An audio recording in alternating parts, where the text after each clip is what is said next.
Today I want to talk about syncretism. Syncretism is basically blending. And by blending, we're talking about blending of religions. In particular, we're talking about the way an indigenous people respond to the introduction of a world religion. And anthropologists like to see or focus on the way indigenous practices and beliefs are blended with those of the world religion. So basically that's the context in which we look at the blending, world religion and indigenous or local religion. And that's the basic idea of syncretism. Examples of syncretism would be, for example, the way Filipino Catholics worship saints. Now, some examples of the specific nature of Catholicism in the Philippines is, for example, Mount Sinai and Mount Ararat are actually or were actually identified by Filipino Catholics around the early 1900s as actual mountains in the Philippines. So you can go to a mountain in the Philippines and that was their Mount Sinai from the Bible or their Mount Ararat from the Bible. You can also see in saint worship, for example, well, I think more particularly not so much saint worship, but worship of Christ.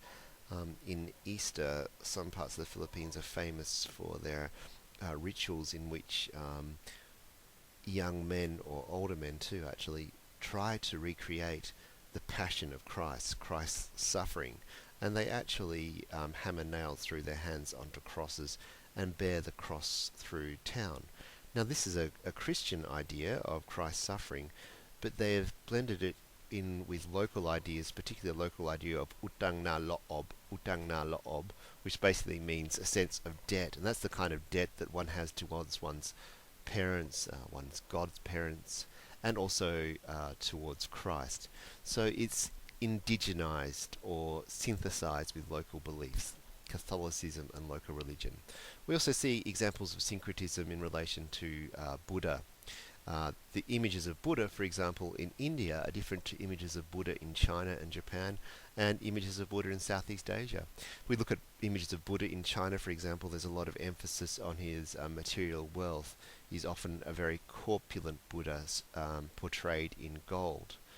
In India, more prevalent are images, for example, of an emaciated Buddha. And syncretism is part of our own life if you're a Westerner who celebrates Christmas. Christmas is not a festival that is what we're told to do in the Bible. Nowhere in the New Testament are we told to celebrate Christmas, the birth of Christ. It's a invention, if you like, of Western Europe, and we think the ritual coincides with an earlier pagan ritual which was celebrating the darkest period of the year, the shortest day of the year. In other words, Christmas occurs just around the shortest day of the year in the northern hemisphere. So you can see pre-Christian and Christian beliefs, local pagan beliefs in Europe, and Catholic beliefs thereby syncretized. So there are some examples of syncretism.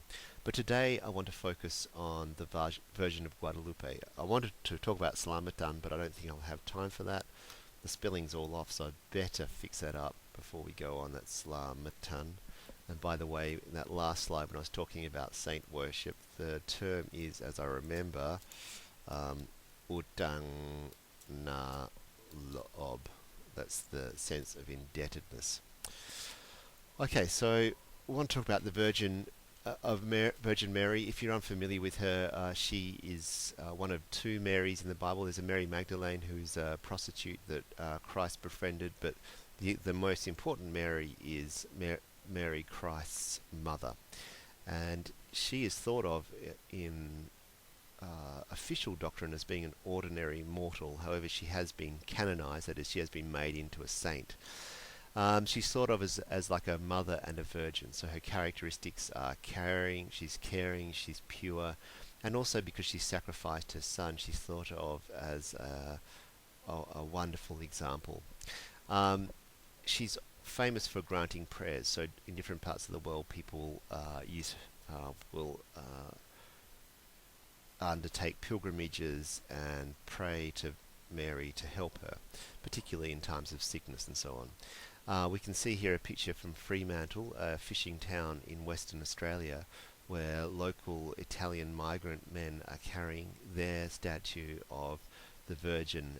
This is an annual festival where they celebrate the Virgin to bless the fleet. These are fishermen, and they want the Virgin to protect their fleet. Okay, so this worship of the Virgin is actually approved in church worship. So you can do the Rosary, which includes Hail Mary, full of grace. You say this 10 times as you push beads through your hand. You can find Mary altars in church, and also there are apparitions of Mary, which means the Virgin Mary will appear on earth at times to people, and that's what we're going to be talking about today. We're going to talk about in the context of American civilizations. You probably know that before Columbus set foot in America, there were some very large civilizations of indigenous Americans, otherwise known as Indians or Amerindians or American Indians. They travelled to the Americas about 50 to 25,000 years ago, and really they've had very little contact since that period with the rest of the world. Polynesians in the South Pacific, we think, made their way to South America, and Vikings in the North Atlantic made their way to North America, but really there was no lasting contact until Columbus arrived. Now, we have different modes of adaptation amongst American civilizations, and when I was a boy, grew up, we thought of as American Indians as sort of hunting in the plains, and that was my image. But of course, there are civilizations based around urban centers with very sophisticated, if you like, very complicated structure. So one of those was the Aztec civilization, which had a capital called Tenochtitlan with a population of about 100,000. It's famous for its temples, pyramids, and human sacrifice. The conquest of this civilization occurred in the wake of the arrival of Christopher Columbus. It was basically associated with a technological gap. The conquistadors, the people who came after the Spanish conquestors, if you like, came, they had metal weapons and they had wheels, which the Aztecs didn't have, and they also brought a disease, measles, which really amounted to an apocalypse for the indigenous people of Mexico. So this occurred about 1519 on by the followers of a man named Cortez, and it was really the destruction of the Aztec culture and at the same time the spreading of Catholicism. So what happened to the religion of the Aztecs when this occurred? What happened to the conquered people? Well, the answer to this, we're going to look at the Virgin of Guadalupe, which, if you're watching this from the Americas, North, Central, South America, you might be familiar with this image.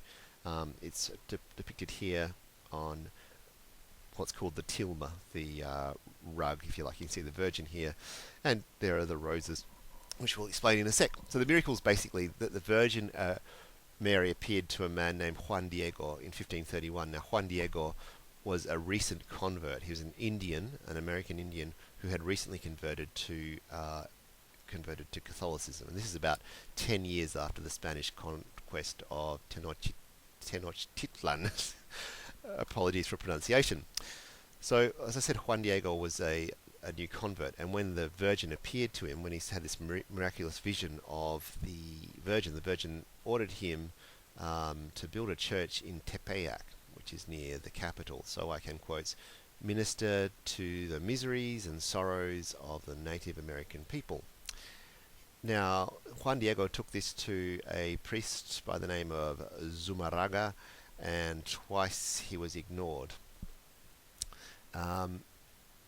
Then finally he appeared, I can't remember exactly how it happened. The Virgin appeared to Juan Diego and ordered him to gather some roses in a tilma, that is, in the kind of rugs that the indigenous people used to wear around their shoulders. He opened this rug in front of the bishop. Sorry, Zumarraga was not just a priest, he was a bishop.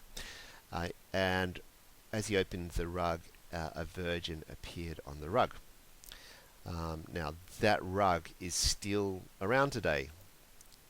So this tilma, this cloak, would be a better term, sorry, you can still see today. So if you go to the town called Guadalupe, you can go to a church and see the cloak. So this is the cloak. There's the church containing the cloak, and you can see the priest in front of it, and there she is back there, the Virgin of Guadalupe. And this is the outside of the church. And finally, we'll see this is the town. You can see Mexico City in the background here. So it's just really outside. Guadalupe town's just outside of Mexico City. Alright, so what's the syncretism going on here? Well, basically, we can see in this story and the worship of the Virgin of Guadalupe a syncretism of indigenous and world religion. So indigenous religion of the Aztecs and the world religion of Catholicism brought by the Spanish conquistadors. So it's important to note that the Virgin appeared on a hill where there had been a temple to Tonantzin. Now Tonantzin is, or was, an earth goddess worshipped by the Aztecs. Tonantzin was an earth goddess who was worshipped by the Aztecs. So where the Virgin appeared to Juan Diego was where the temple to Tonantzin had been built. So when the church that we can go and visit today is outside Mexico City, is basically on the same place where the Aztecs used to worship their Tonantzin. And the extent of this sense that the Virgin was really just Tonantzin, if you like, or another apparition of Tonantzin, was that Spanish friars at the time complained that the devotion to the Virgin of Guadalupe was actually a devotion to Tonantzin. And as Wolff argues, in the references for this, as Wolff argues, for the Native American people, for the indigenous American, for the conquered Aztecs, that is to say, the Virgin represented a desire to drive out the Spanish conquistadors and to return, if you like, to the land of milk and honey, the way they imagined their society had been before the arrival of the conquistadors. So bring it up to date now. I mean, before I get up to date, I should say this image has been quite powerful. It was used as I recall, in the in the Mexican Revolution. I think even contemporary use by revolutionaries in Mexico of this image. But certainly, if you catch a cab in San Diego and you have a Latino driver, he might have an image, or she might have an image of the Virgin of Guadalupe hanging on her rear view vision mirror to protect her from harm, etc. So, in a sense, when you see this image of the Virgin Guadalupe in a San Diego taxi, what you're seeing is syncretism, an example of syncretism. Pre-Columbian, if you like, pre-Columbian American beliefs in an earth goddess are blended with Catholic beliefs in the holiness of Mary. And that's the basic idea of syncretism, and it's proved very useful for anthropologists understanding the spread of world religions throughout this species, Homo sapiens sapiens. Okay, thank you for attention. Once again, if you want to Twitter me, you can get me at Nick Herriman, and please check out my book, The Entangled State.